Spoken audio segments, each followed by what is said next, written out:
So there's so many people who have seen me at my job push start my car to where it's like everybody was like, oh, that's just that guy who pushes his car now. You know what I'm saying?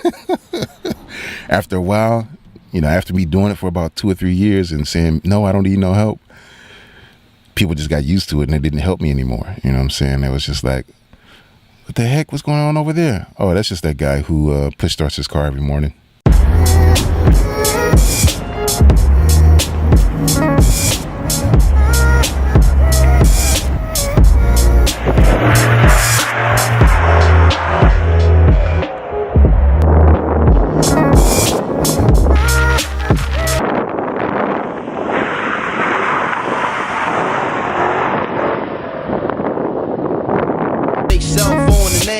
Big fame, she like catching big things. Jewel ship, money clip, phone flip this range. Casino on the app, spotted her more than once. Guys, this is the car, man. This is the 1999 Honda Civic, man. As you can see, it's just all the way messed up, man. This is the car, man. Of course, when I was driving it, I tried to keep it as clean as possible, but then I got into this, so many things started going wrong with the car, and then I got into the accident, which is this right here, how this happened. And so after that, I was just kind of like, you know what, I really don't care too much anymore about this car. But yeah, so this is it, man. I had a 1999 Honda Prelude before, but I had that car for about, a lot of years, about, I would say maybe 4 years, 3 or 4 years, something like that. And I drove it, and it got me around, but I always had problems out of it. That's the only thing about that car, is I always had problems out of that Prelude. But eventually I got into an accident with that Prelude. It was right when I first started my job, the job that I have right now. Right when I first started it, and as you can see, I went from this to this right here,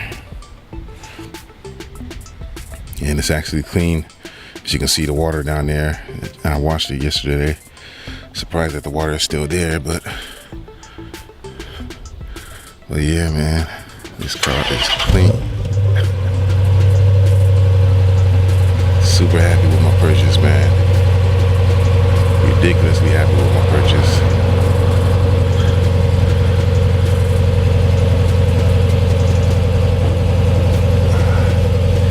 What's funny is the same place I bought my very first car I ever bought. I had a 2001 Mustang GT, and eventually I got into a wreck and the car was totaled and everything like that.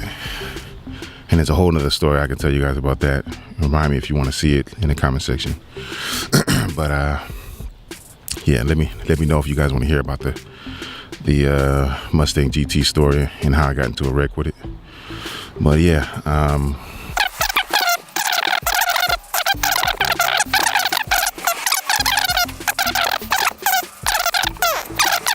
into a car that just kept needing money to be put into it, so then I decided to go ahead and get this, which is a downgrade. This is a downgrade from the Prelude. But I got this because I was driving a rental car for a good 2 weeks, and I was tired of spending money on a rental car, and I needed something right away. The whole time I was looking for a car, the whole time I was driving the rental car, I was looking for a car.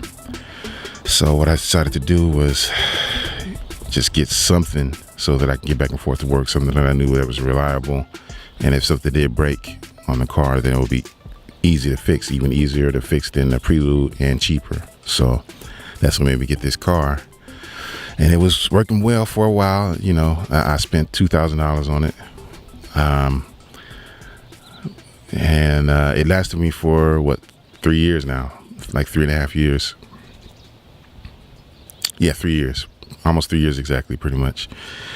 And so then, I would say within the past months. No, it lasted really good for about a year. After a year, that's when I started having issues. So for 2 years, I was dealing with all the issues that I have with this car. So for starters, this window right here, this window won't roll all the way up. So when I first got the car, I didn't have this sound system or the stereo system or the deck or whatnot, you know what I'm saying? It had the regular stock deck, so I put that in there. I bought all brand new speakers all the way around, installed it myself, and then lo and behold, something happened with the window, and I was just so frustrated that I ripped out the panel in order to get in there to fix the window, and then I ended up ripping out the actual speaker as well. You know what I'm saying? So from there, I can't really listen to the speakers anymore, or I couldn't reinstall the speaker anymore unless I wanted to rewire it. So that just gives you a little bit of a taste of the issues that I've had with this car and the frustrations that I've had with this car. So yeah, the window comes off the track, especially when it's cold. It comes off the track a lot easier. And so it's happened about, I would say, 10 times since I've had the car. So the last time that it happened, it was kind of just like, you know what, F this car, I need a new car. And this window really is the thing. Well, this window and one other major issue with the car is what made me decide, okay, you know what, I'm getting a new car. I'm just tired of dealing with this, you know what I'm saying? So that's one of the issues that I've had. Another issue is with second gear. So whenever I would put the car into second gear, you know, that's one thing I liked about this car, is it was a stick, and I really could have a lot of fun with this car. You know, I really could drive this car like it was a race car, just because of the fact that it's a stick, you know what I'm saying? And I did do it. Just like I said before in another video, I got an exhibition of speed ticket in this car before, you know what I'm saying? So it's, you know, spinning out the wheels or whatnot was the reason why I got the ticket. Police, man. So, you know, he was just trying to get me on anything, really, to tell you the truth. I mean, at the same time, I was doing something I shouldn't have been doing, or that's against the law, so. But he didn't have to give me that ticket, you know. So second gear, after about 2 years, second gear started slipping. So I guess somebody told me that it's the synchros or whatever, it's part of the synchros or whatnot. But you know, with me spending $2,000 on this car and you know, planning on, of course, getting something at sometime soon, you know, I was like, you know what, I'm not going to worry about spending money on that. I can just go from first to third gear if I needed to. Sometimes it would work. Sometimes it would go from first to second. So that was an issue where it didn't really bother me too much. And this is actually how I drive. A lot of people drive their stick like this. They just grab it like this and drive it like that. But every time I drive it, I don't know why, but maybe I see my dad do this growing up, him driving sticks. But whenever I drive a stick, this is what I do. That's just how I drive it, you know. But anyway, yeah, so that's another issue that it really didn't bother me too much, but at the same time, it did bother me whenever I was trying to shift and get in the second gear and I couldn't get in, you know. So I had to go straight to third gear. So, okay, so that's the second issue. The stereo issue, I mean, the stereo system wasn't that great. Even though I got new speakers, it didn't really sound all that great. So I guess that could be a third issue. Fourth issue is this window right here. I don't know if you guys can see it, but what happened was a few times I left the window down when it was really, really hot. And like for the whole day, like there was, you know, 100-degree weather for like 2 weeks, I think, straight. And there were times where I leave the window down, and whatever the material is that's on the inside of the window started to like deteriorate or whatnot. And so whenever I rolled the window up, that stuff would come off onto the actual window, you know what I'm saying? So I would try and clean it off the best I could, and I would get some of it off, but then once I rolled the window back down and rolled it back up, all that stuff started to get onto the it just kept reoccurring, kept coming back onto the window. So blocked my view, the rear view mirror and everything like that, and of course I would be embarrassed to have a passenger in this car, especially if it's a young lady, you know what I'm saying? I'd be a bit embarrassed to have a passenger in this car because of the fact that they got to deal with this stuff, this nasty looking stuff being on the window right next to them, you know what I'm saying? So then we have that issue. So that's number 4. Okay, so the 5th issue is, what else? Okay, the 5th issue is the brakes. So the brakes work perfectly fine, but you guys can see the license plate because I'm getting rid of this car anyway. But the brake lights didn't work. So I did all kinds of things to try to fix that issue, but it turns out that there was no other option or there's no other thing that it could have been besides a wiring issue. So I didn't want to have to try to pull out a wiring diagram and try to actually look into how the wiring is set up and try to find a break in the wiring that caused the brakes not to come on. There's so many other things you could look into. I forgot what those things were, but it was a whole bunch of other things you could look into to see if it was those problems. And then after finding out if that it's not those problems, the only other thing that it could be is a wiring issue, So I can't remember what it was, but I looked into all those problems. One of them that I can think of is the brake switch. The brake light switch. So yeah, so that's the 5th or the 6th issue? One of those, I've lost count. Okay, so the main issue, the biggest issue that I've had with this car is that this car will not, it would not start.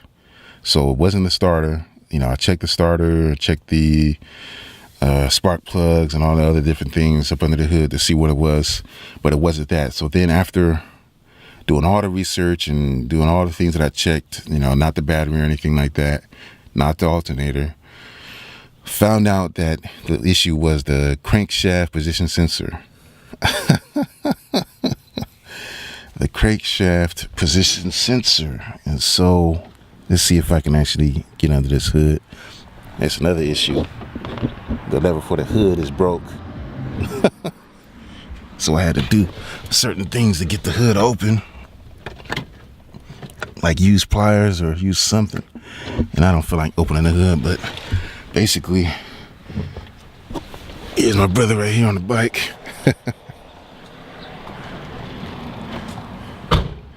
I'm filming a video review on this car or whatnot before I get rid of it.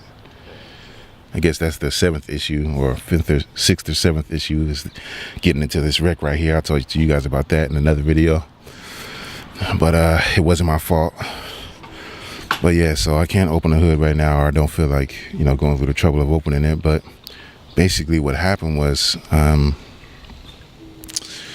there's a crankshaft position, there's a part called a crankshaft position sensor, and I guess what it does is it has to be in a certain position in order to start the car.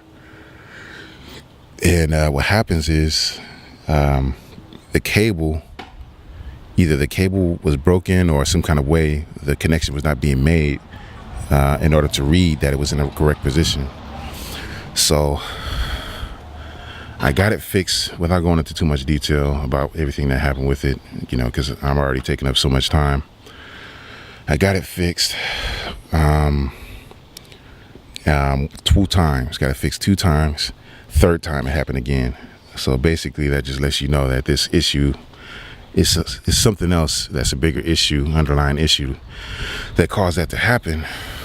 And so after a while I was just tired of going through that and trying to figure out what the issue was, you know what I'm saying? So I kept for 2 years off and on after, I would get it fixed, and then after a month, it would stop working again. So basically for 2 years, I was push starting this car. You know, it's a stick, you know what I'm saying? So I would take advantage of the fact that it's a stick and just push start the car. And so it was so embarrassing, you know what I'm saying? And I think that was the biggest thing, more so than actually physically having to do that every time. That was frustrating. After a while, you know, it became very frustrating and bothersome to me, you know what I'm saying? But it was more so the biggest thing is that it was embarrassing, because just about every time, especially in the beginning, everybody would ask me if I needed help. You know, as soon as I get out the car and start pushing it, hey, you need help, you need help. And then some people wouldn't even wait for me to really respond. They would just say, you need help, and then start pushing, you know, while I was pushing the car.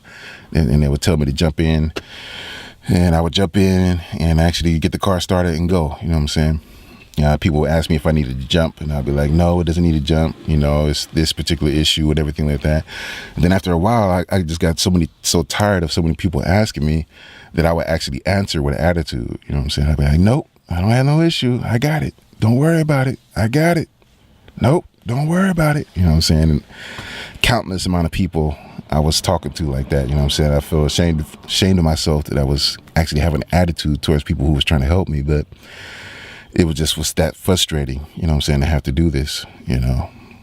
And it was, you know, it was a car that was getting me back and forth to where I needed to go. And I was, you know, trying to save money. I was investing and doing other different things, you know what I'm saying? So I sacrificed, you know, having a car note so that I can save, you know what I'm saying, and invest and whatnot, you know. And I was able to do that. And now I'm at a place where, of course, I'm still saving, but I don't need to save as much, you know what I'm saying, because I have a lot of, you know, I have, you know, certain things taken care of and in the correct positions that I wanted them to be in according to my plan. So I don't have to worry about that as much anymore, but I still do. Obviously, I still want to save. Anybody who's doing any type of, if you work for anybody, it doesn't matter if you work for yourself, if you work for another person, if you have a regular job, if you're an entrepreneur, you should always be saving, you know what I'm saying, and be saving with a purpose, you know what I'm saying. Just watched another, what's it called, go by. I'll probably show you guys my brother's bikes in a little bit. But yeah, so that's all the issues with the car. And that's the number one main issue that caused me to be like, you know what? I can't do this no more. I can't. I'm tired of it. And eventually, after, I would say 2 or 3, you know, once I got closer to the end, at my job, in my parking lot, it's a lot of people who work at my job, man. Like, I would say 10,000 people, or I would say it's at least 5,000 people in the parking lot, or 5,000 people who work at my job at any given moment in time when I'm actually at work. You know what I'm saying? So there's so many people who have seen me at my job push start my car, to where it's like everybody was like, oh, that's just that guy who pushes his car now. You know what I'm saying? After a while, you know, after me doing it for about 2 or 3 years and saying, no, I don't need no help, people just got used to it and it didn't help me anymore. You know what I'm saying? It was just like, what the heck? What's going on over there? Oh, that's just that guy who push starts his car every morning. That's the way people was looking at me. You know what I'm saying? So yeah, man, finally was able to get out of this and get into this right here.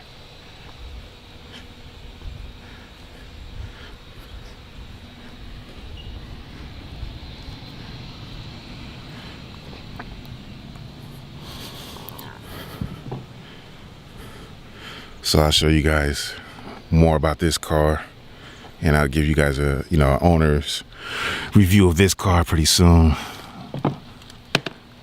So here's my brother's bikes right here before I let you guys go. This is 2015, 13? Yeah, 2013 S1000 RR BMW. And then this is 2006 Gixxer 600 or 750. Gixxer 750. So this is going to be the track bike, and then that's the bike that he rides, you know, on the weekends. That's the weekend bike, and then this is the track bike. See you guys in the next video. Let's make sure that we continue to reach for our dreams and accomplish our goals.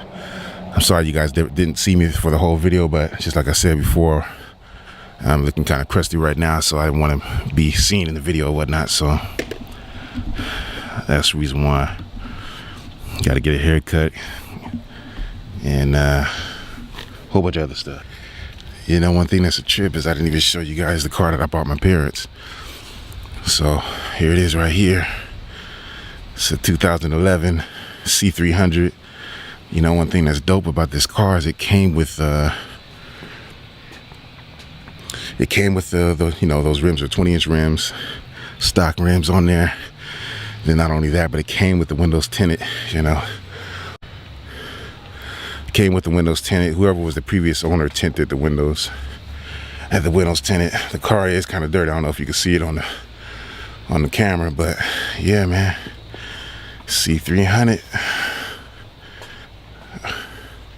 Oh, I said what? Chrysler 300. That's what it is. Yeah, it's a nice car, man. I was super ecstatic when I was able to get it for them.